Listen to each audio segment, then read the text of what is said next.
রূপগঞ্জে মুডাপাড়া college শাখা ছাত্রদলের উদ্যোগে মশক নিধন কর্মসূচি।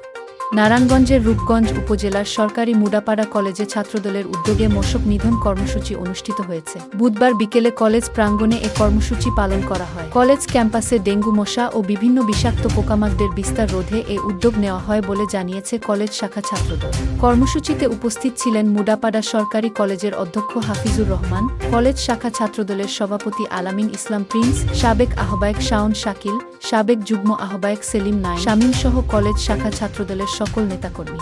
উপস্থিত নেতৃবৃন্দ জানান, সাম্প্রতিক সময়ে ডেঙ্গু রোগের প্রকোপ বেড়ে যাওয়ায় এবং কলেজ এলাকায় মশা ও পোকামাকড়ের সমস্যা বৃদ্ধি পাওয়ায় শিক্ষার্থীদের নিরাপত্তা ও সুস্থ পরিবেশ বজায় রাখতে এ মশক নিধন অভিযান পরিচালনা করা হয়েছে। কর্মসূচি শেষে কলেজ শাখা ছাত্রদলের পক্ষ থেকে জানানো হয়, শিক্ষার্থীদের স্বাস্থ্য সুরক্ষা নিশ্চিত করা আমাদের নৈতিক দায়িত্ব। কলেজকে একটি মশামুক্ত পরিবেশসম্মত ক্যাম্পাস হিসেবে গড়ে তুলতেই আমাদের এই উদ্যোগ। বর্ষাকালে অতি বৃষ্টির কারণে ঝোপঝাড়ের সৃষ্টি হয়েছে অনেক, যার ফলে বিষাক্ত পোকামাকড়, বিষাক্ত সাপ এবং মশার অনেক উপদ্রব অনেক বৃদ্ধি পেয়েছে, যার ফলে আমাদের সরকারি মুড়াপাড়া কলেজের সাধারণ শিক্ষার্থীদের মধ্যে একটা আতঙ্কের সৃষ্টি হয়েছে।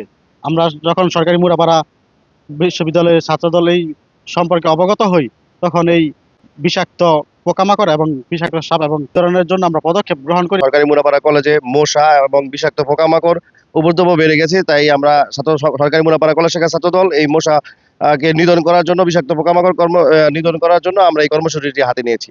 আরো একটি বিষয় হচ্ছে, আমরা সরকারি মুড়াপাড়া কলেজ শাখা ছাত্রদল এই মুড়াপাড়া কলেজের শান্তি শৃঙ্খলা রক্ষার জন্য এবং পরিবেশ রক্ষার শান্তি বজায় রাখার জন্য আমরা সরকারি মুড়াপাড়া কলেজ শাখা ছাত্রদল কাজ করে যাচ্ছি।